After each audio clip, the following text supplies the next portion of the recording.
ฐานิสสตอรี่นำเสนอจันทราสดงตอนอดีตของเขาบท11พึ่งอัคคีแดงที่อยู่ใต้ฝ่าเท้าฐานไถจิ้นไม่กล้าขัดขืนมันสัมผัสได้ถึงกลิ่นเลือดเนื้อที่แผ่มาจากร่างของเด็กหนุ่มแฝงด้วยพลังที่ทำให้คนปรารถนาทว่าพลังอีกอย่างหนึ่งทำให้มันได้แต่หมอบอยู่กับพื้นทั้งยังหวาดกลัวเขาอยู่ลึกๆฐานไถจิ้นยกเท้าออกพึ่งอัคคีแดงตรงไปหาลีซูซูท่าร่างปราดเปรียวแต่เรี่ยวแรงไม่เพียงพอกระบี่ฟันลงบนร่างของพึ่งอัคคีแดงเปลือกนอกของพวกมันแข็งแกร่งเกินไปเกิดเสียงกระแทกดังแกรงแล้วแต่นางยังต้องออกแรงฟันลงไปอีกหลายๆที่ลีซูไม่เข้าใจว่าเหตุใดพึ่งอัคคีแดงรอบด้านที่เดิมทีโจมตีคนอื่นจู่ๆกลับหันมาจู่โจมนางเพียงผู้เดียวพึ่งอัคคีแดงในตอนนี้รูปลักษณ์ไม่เหมือนตอนที่เพิ่งถูกปล่อยออกมาแล้วพวกมันที่ฆ่าคนไปไม่น้อยมีขนาดตัวมหึมาน่ากลัวและปากคมกริบพาให้คนหนาวเยือกยิ่งตัวเดียวลีซูพอจะรับมือไหวแต่พึ่ง5-6ตัวมาอบล้อมนางเช่นนี้นางจำต้องเริ่มหลบหนีอย่างทุลักทุเลหากนางยังอยู่ในร่างเซียนธามุตราท่าเดียวก็สามารถจัดการกับสัตว์ประหลาดพวกนี้ได้แล้ว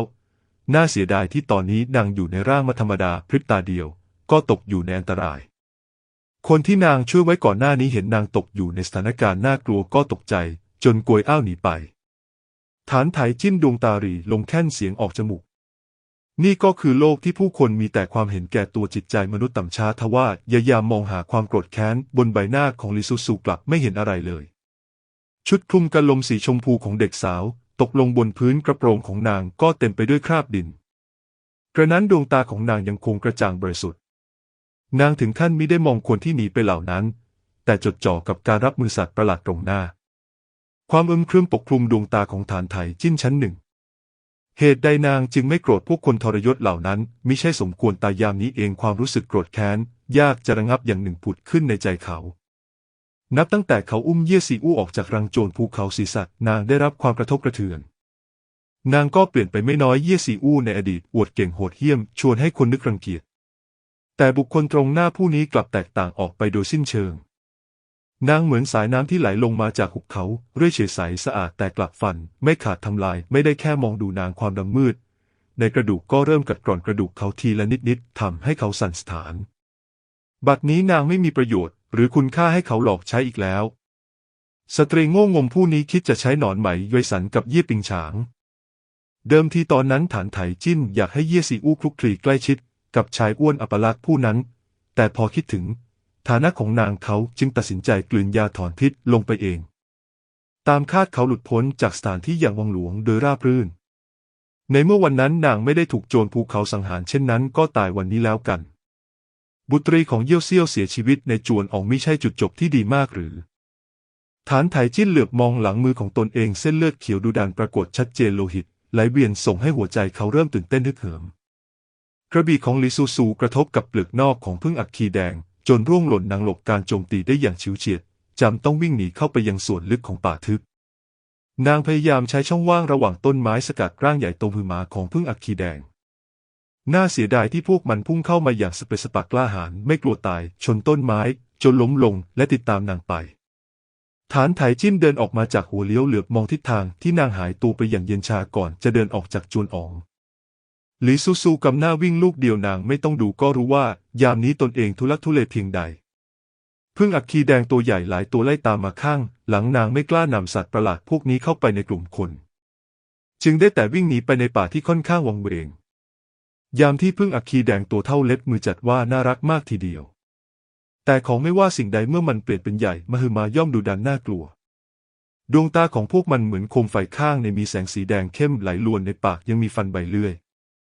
ร่างกายของเย่ซีอู้อ่อนแอหลายครั้งที่ลีซูเกือบสะดุดท้อนหินล้มลงบนพื้นนางกัดฟันแน่นไม่กล้าหยุดพักด้วยซ้ำทว่าพวกมันยังคงตามนางมาอย่างรวดเร็วลีซูไม่มีกระบี่แล้วนางยืมแรงจากลำต้นของต้นไม้กลิ้งตัวหลบการโจมตีอึดใจต่อมาพึ่งอัคคีแดงอีกตัวพยายามฉีกถึงร่างกายนางลีซูหัวใจหดเกร็งในยามนี้เองกำไลบนข้อมือพลันสว่างวาบทันใดเจ้านายน้อยพึ่งอัคคีแดงถูกตรึงไว้ให้อยู่กับที่ลีซูตื้นตันจนอยากจะร้องไห้โกวาวิในที่สุดมันก็ฟื้นขึ้นมาในช่วงเวลาคับขันหากช้ากว่านี้อีกนิดนางก็คงสิ้นชีพไปแล้วโกวาวิตกตะลึงเช่นกันโลกมนุษย์มีปีศาจจำพวกนี้ได้อย่างไรอีก ทั้งยังไล่ตามเจ้านายน้อยของมันมาทั้งฝูงนี่ไม่ปกติเอามากๆโกวาวิพูดอย่างฉับไวข้าตรึงพวกมันไว้ชั่วคราวเจ้านายน้อยรีบหนีเร็วหลีซูซูไม่พูดมากหันหลังโกยอ้าวทันทีโกวาวิชี้แนะข้างหน้ามีหลุมอยู่เจ้านายน้อยท่านกระโดดลงไปใช้หิมะกับใบไม้ร่วงกลบทับตนเองบดบังกลิ่นอายพึ่งอัคคีแดงสายไม่ดีมักอาศัยกลิ่นในการตามหาคน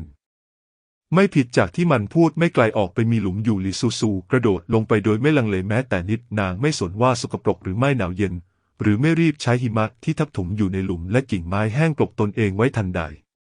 โกวาวิอย่างละอายใจขออภัยด้วยเจ้านายน้อยข้ามิอาจช่วยท่านสังหารพวกมันด้วยพลังวิเศษมันไม่กล้าสิ้นเปลืองพลังวิเศษแม้แต่น้อยหาไม่แล้ววันหน้าย่อมมิอาจผลิตซูทะลุมิติกลับไปในอีก500 ปีให้หลังหลีซูทางหนึ่งฝังตนเองอย่างว่องไวทางหนึ่งปลอบใจมันอย่างคนมองโลกในแง่ดีขอบคุณโกวาวิข้าไม่เป็นไร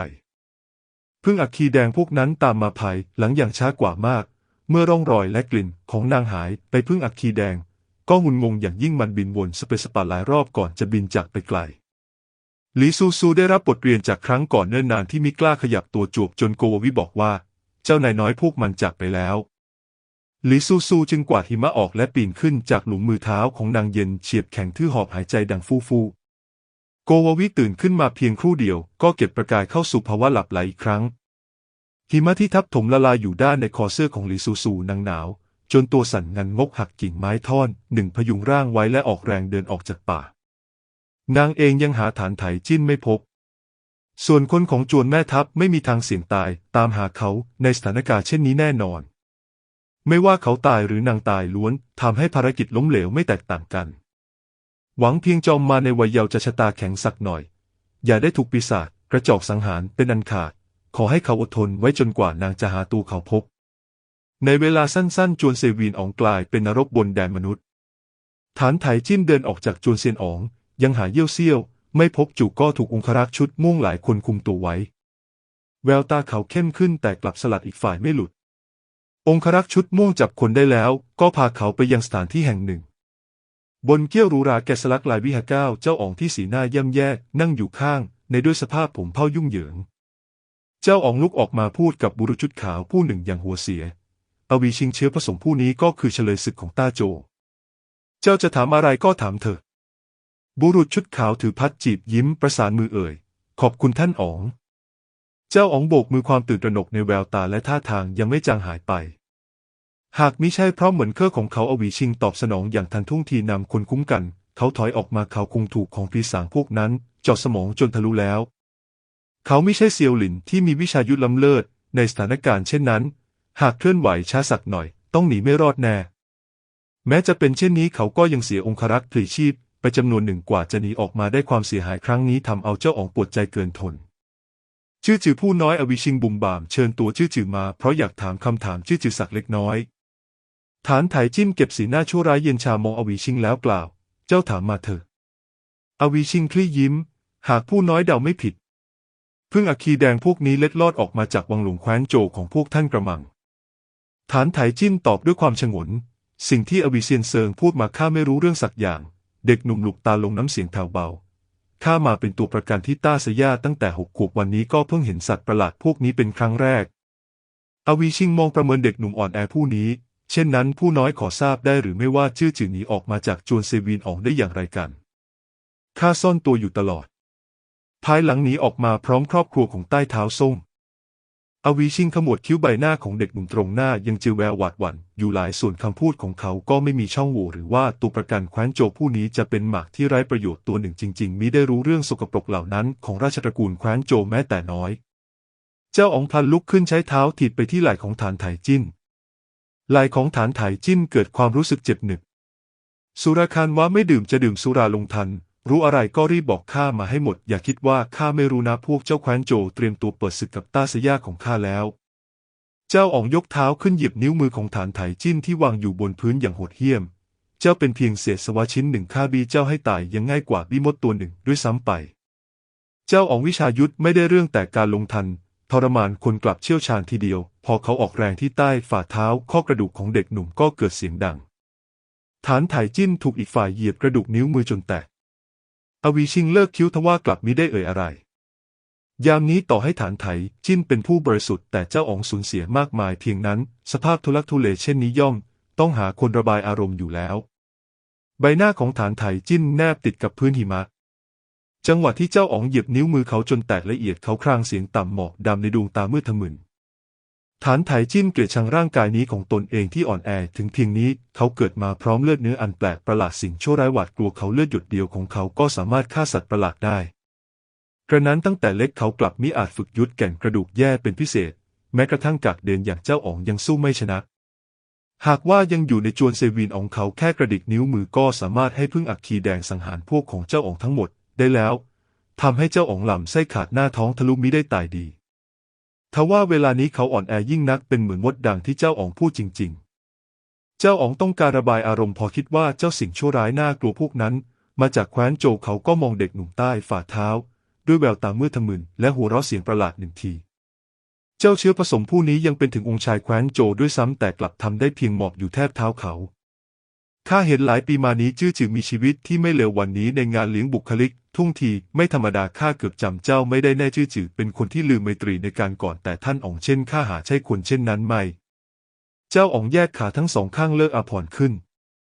จื้อจืออยากจากไปง่ายใดข้าจะช่วยเจ้ารื้อฟื้นความทรงจำสักหน่อยว่าจื้อจือในวัยเยาว์เป็นอย่างไรคุกเข่าคลานลอดไปแล้ววันนี้ข้าจะปล่อยตัวเจ้ากลับจวนแม่ทัพมิฉะนั้นแล้วเขาคลี่ยิ้มชั่วร้ายพลางกล่าวต่อมีคนตายในจวนของน้อง6เรื่องนี้หาได้เกี่ยวข้องกับตัวข้าไม่อวีชิงถอนหายใจมองเด็กหนุ่มบนพื้นด้วยความเวทนาฐานไถจิ้นสีหน้าปราศจากอารมณ์ผ่านไปเนิ่นนานเขาก็คลานขึ้นจากพื้นเจ้าอ๋องยิ้มพูดสมควรเป็นเช่นนี้แหละแต่เล็กจนโตจื้อจื่อล้วนเป็นผู้รู้สถานการณ์เจ้าเพิ่งจดจำไว้ว่าแต่ก่อนเป็นเพราะไม่เชื่อฟังแม่นมของเจ้าผู้นั้นถึงต้องปรนนิบัติลูกน้องของข้าปางตายฐานไถจิ้นก้มหน้าลงปลายนิ้วขาวซีดดวงตาถูกปกคลุมด้วยน้ำแข็งมืดมิด2 ก้อนความทรงจำที่ชวนให้คนอาเจียนเหล่านั้นเริ่มผุดขึ้นในสมองของเขาอย่างมิอาจควบคุมอีกครั้งการดิ้นรนการแผดเสียงร้องให้การอ้อนวอนมาพร้อมกับเสียงหัวเราะเหิมเกริมเขาเหมือนดินโคลนกองหนึ่งบนพื้นในตาแดงกำจ้องมองพวกระทำชั่วช้าสามานการต่อต้านที่ไร้ประโยชน์ฐานไถจิ้นหลับตาลงกำลังจะขยับตัวก้อนหิมะก้อนหนึ่งพลันกระแทกหน้าเจ้าอ๋องอย่างแรงทุกคนตอบสนองไม่ทันเจ้าอ๋องถูกกระแทกจนถอยหลังไปก้าวหนึ่งใบหน้าเต็มไปด้วยหิมะสีหน้าเขาย่ำแย่ก่อนจะมองไปด้านข้างอย่างทะมึนถึงฐานไถจิ้นเงยหน้าเช่นกันสุดปลายแสงสะท้อนจากหิมะแม่นางที่มอมแมมไปทั้งตัวเดือดดาลจนแทบจะลุกเป็นไฟนางใช้กิ่งไม้ประคองตัวท้ายๆน้ายแต่กลับดูเหมือนถือกระบี่สักที่คมกริบที่สุดในใต้ล่าจ้องตาเจ้าอ๋องโดยไม่หลบเลี่ยงแม้แต่น้อยโมโหจนใบหน้าแดงกำเจ้าอ๋องหลี่ซูกัดฟันพูดข้าจะเอาชีวิตบรรพบุรุษเช่นเจ้าก่อนจะจากกันถ้าชอบก็ฝากกดติดตามฐานิชสตอรี่กดซับกดกระดิ่งเพื่อไม่ให้พลาดคลิปถัดไป